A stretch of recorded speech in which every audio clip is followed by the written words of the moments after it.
At first, I had a nice fluffed up, 2-minute intro introducing the anime, but it's really not worth that, so let's just go ahead and give you the quick bullet points here. That one is Kathleen. She's one of the main characters. She works with this doctor and her mother to make a vaccine for the Gibiate virus, a virus that creates Gibia, these monsters, which if they hit them with their stinger, make more of themselves, and it reproduces all virusy like. And then we have these three guys who are all warriors from ancient Japan who have come forward in time to assist these three in making a vaccine. Yes, it's that weird. So first we have Senshi, and he is a dual wielding samurai who's known as the Slayer of 1,000, and he's really strong and stuff. And then we have Kenroku, who is a shinobi, and he's really fast and stuff. And then we have this warrior monk whose name I honestly forget because I can't remember if they ever said it, and he's really big and strong and stuff.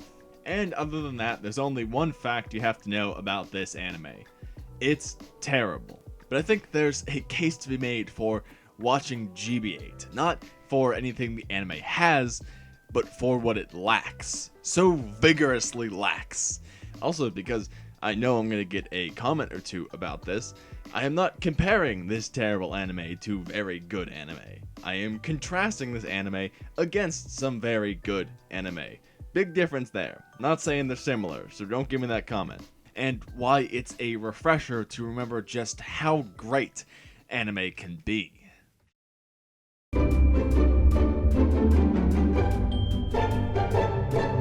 Let's start with the obvious one. It looks horrendous. The CGI is astonishingly bad. I mean, it makes the dance sequences of Zombieland Saga look like a flawless masterpiece. The main CG element, the Gibiate, are somehow oddly static, often walking up to someone in the main cast and just standing there rather than attacking like the bloodthirsty monsters they're supposed to be in all their repeated animation glory.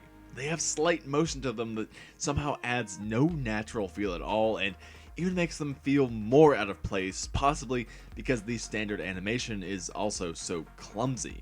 Sometimes though, they don't even bother to make the move at all. In episode 3 we see this.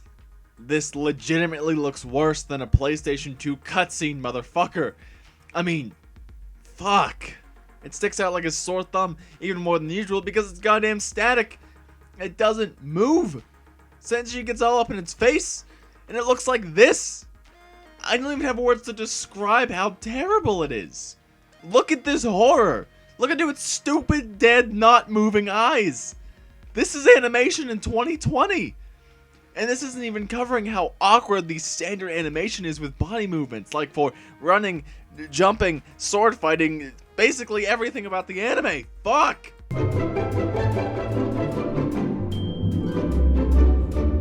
Sticking to the same episode, let's look at how they kill this thing by crashing a helicopter into it. You know how in movies everyone can fly a helicopter? Well, don't worry because a shinobi from the past can too.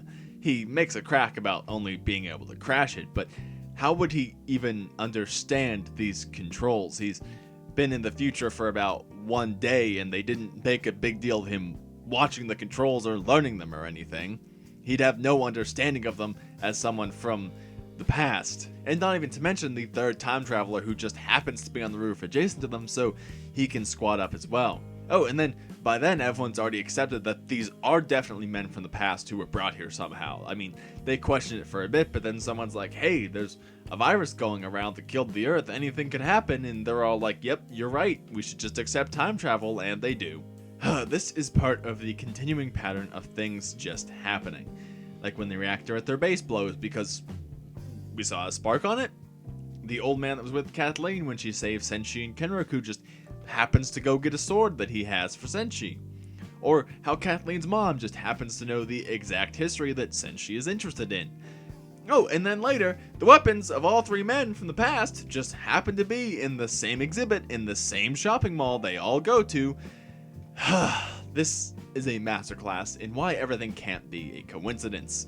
It's expected in storytelling to a degree, but when everything is tied to one, you start to think, you know what? Maybe this is some bullshit. My Hero Academia has a coincidence in episode 2 with the slime villain, but it becomes a driving factor of the plot, and given what we've already been shown, is a believable occurrence in the My Hero world. I mean, the first thing we see is a random villain attack. That's how we're introduced to this world. So it's a coincidence that feels natural, works, and goes on to mean something. Here they just drive into rocks because the script said so!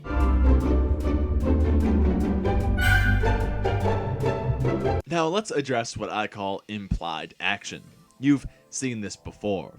Someone will prepare for a strike, have a long dramatic charge up, and then you see a flash of white and a cut to after they dealt the blow.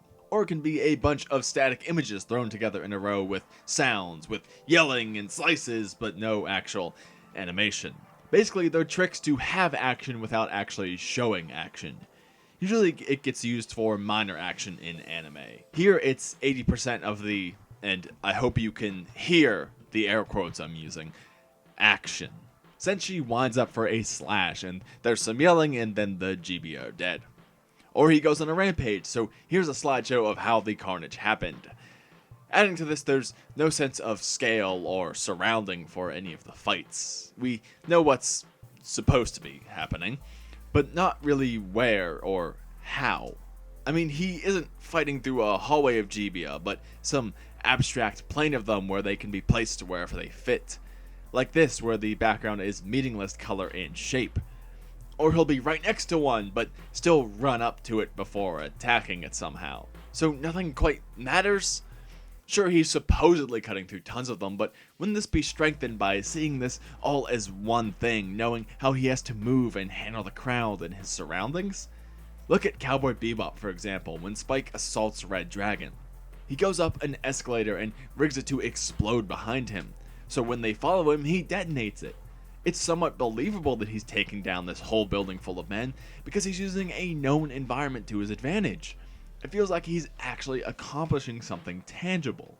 Now, surrounding the action in Gibiate, there's a variant of the stand and watch action. Think Dragon Ball Z, where they all just stand and watch Goku fight, which I guess we could call forced stand and watch. Let's look at when Kathleen trips and falls, which is already convenient, and the formerly empty space around her now has a Gibiate in it. Also pretty convenient. Everyone notices this, but just so happens to get surrounded at the very moment after yelling out. And despite hacking through these enemies just 10 seconds ago, they now have a convenient amount of trouble with them. This stand and watch happens a lot in anime, but it can be done well. Look at Psycho-Pass. The Dominators can't fire unless the target has a high enough crime coefficient.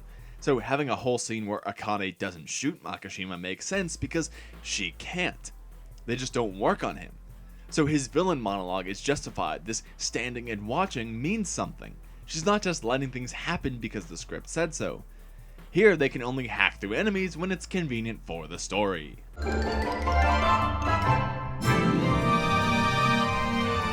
If you've watched my other videos, you know there's something I loathe. The throwaway character death early on in anime. You know, someone easily sympathetic for the main characters to grieve over because they did something generic and good, and it tries to draw any semblance of emotion from the audience and is generally forgotten about a couple moments later.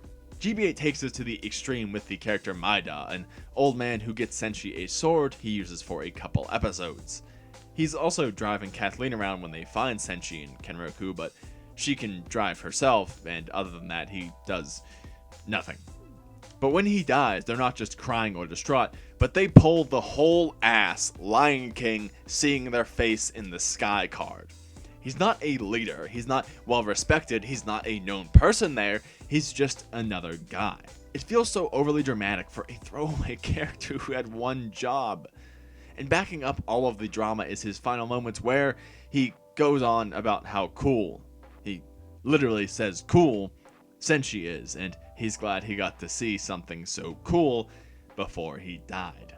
It's so casual and fanboyish, which does nothing but undercut the potential drama with something that feels so out of left field you're taken right out of the moment.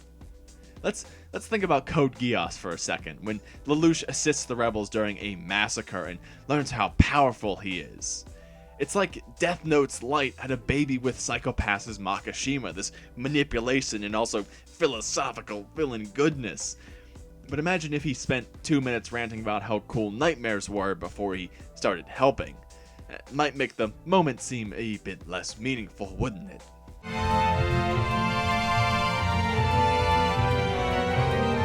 last point also carries over into here, because technically they could have made those fanboy lines work had they been well written. Even small adjustments like changing cool to heroic and making it more about Maida being hopeful for humanity with them around, things like that.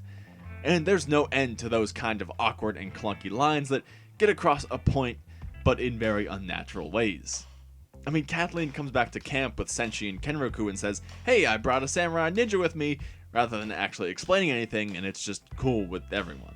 She dyes Kenroku's hair blue and he hates it, but after she says, "You're rocking it," a phrase he wouldn't understand being modern lingo, and he says, "Oh yeah, now that I look closely, it's pretty sleek." And many, many more lines like that. Nothing feels like two people naturally talking or growing, but instead writers trying to convey a point in limited time. This is also a factor of how wild the concept is, because there's a lot to get across, but rather than take that time, they have people accept time travel with lines like, if a virus can exist, so can time travel. Basically, it's an expansive mess, so nothing has time for natural dialogue or explanation, and lines have to be forced in. Let's look at an anime I don't even consider to be that good, Akame ga Kill, and how it does this better. Specifically, the lines where Night Raid expresses how they're actually just murderers after Tatsumi exclaims how heroic they are, killing the evil people in the capital. He's young and naive, so he'd blurt out something like that, and they feel it's a good time to tell him otherwise so he doesn't get the wrong idea. It's the natural point to have this conversation. The Gibiate version would be if you just remove Tatsumi's lines and had them tack it on to the end of introductions, like, "Hi, I'm Leone, my imperial arms give me mega strength and I use it to kill evil people, but that just makes me evil too." It gets the point across, but it would never actually be said like that.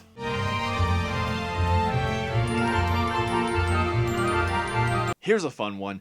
How does the action tie into the story? This is usually a fairly easy question, and here it is as well. It doesn't. There's a fight in a mall they visited because Kathleen's mom mentioned supplies, and it changes nothing in the story. They fight on a bridge because flat tire and a character dies so they can keep going as planned. Some escaped convicts kidnap Kathleen for 2 seconds so we can have a fight scene, and then they continue on as normal with the whole group together and Kathleen's kidnapping meaning nothing. Nothing comes naturally, but instead from simple excuses, and none of it has a lasting impact. Most noticeably in episode 3 with the PS2 cutscene. They go to get the proto-vaccine during the day. Smart idea, Gibiate don't activate during the day. But then we can't have an action scene, so now there's the PS2 ass variant Gibiate that can be active during the day. There's an excuse for every action to happen, not a natural reason. And this is why it feels so strung together, because everything is placed in a way that feels too convenient. And there's the later fight against the criminals I mentioned, who awkwardly announce that's what they are, going back into the bad writing. But they show up, capture Kathleen, and challenge Senshi. Fair enough, they must want to take her as a slave or something fucked up in this post-apocalyptic Earth. But then they lose to Senshi after one sword swipe, and they just leave her there. It's a 3-minute scene in total. Why capture her in the first place? It wasn't for her, but so there was an excuse for the action. It's the same thing on the bridge. They hit an easily avoidable rock, so they fight for 3 minutes, and then leave. It's an easy formula of introduce a problem, excuse the problem, and then make it go away. It's as if there's two plots, the actual story, and then these side events that are placed in where needed as an excuse for action. This is why scenes that would be entire episodes in other anime are just 3 minutes, because nothing's actually changing the plot, nothing's having an impact, but simply stops it for a few minutes before it continues on down the same line. Let's take a step to Death Note for a second, specifically when L calls in the FBI to investigate his suspects. Light doesn't like this. It means he can't really continue much as Kira, so he kills his tail Ray Penbar. This then spurs Penbar's wife Naomi to find the task force, so Light has to kill her as well. But then all of this happening around Light raises L's suspicions of him. Everything has a chain of cause and effect to move the plot along. Cause followed by an effect, which creates another cause. Natural progression. Gibiate is plot, stop, action. Plot, stop, action. And that's such a jarring drive.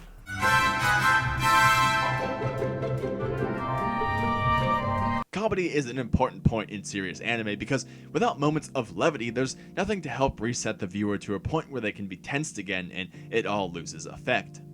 But these moments have to be placed carefully and be integrated into scenes in ways that fit the character, plot, and other elements. Death Parade is a good example as it uses a lot of quick jokes that fit in like this. Like when Decim asks if 5 minutes will be enough when the couple in episode 3 asks for a full-on date. Or after the intensity of Quinn's memory test where Nona puts Ginty in his place for a couple seconds. These are integrated, sensible moments that work with the characters and don't break the mood, but help to lower your defenses again for the next hit. Gibiate functions quite differently with something I always call out, detached comedy. But not the usual over-the-top faces and screaming, but scenes that break the mood entirely. This is a dead-ass Earth. Not like the young adult saying dead ass, like literally everything is dead. But Kathleen is playing dress up with these time-traveling warriors, dyeing their hair and explaining pointless fashion. She remarks about how it's important to stay bright in these times, but that doesn't change how scattered this feels, having jokes that don't actually play into another scene, but instead are the scene themselves. This can be fine, but with such a serious topic as this, and the emotional scenes they're trying to pull, it feels out of place. And that does it for Gibiate. I'm so sick of it.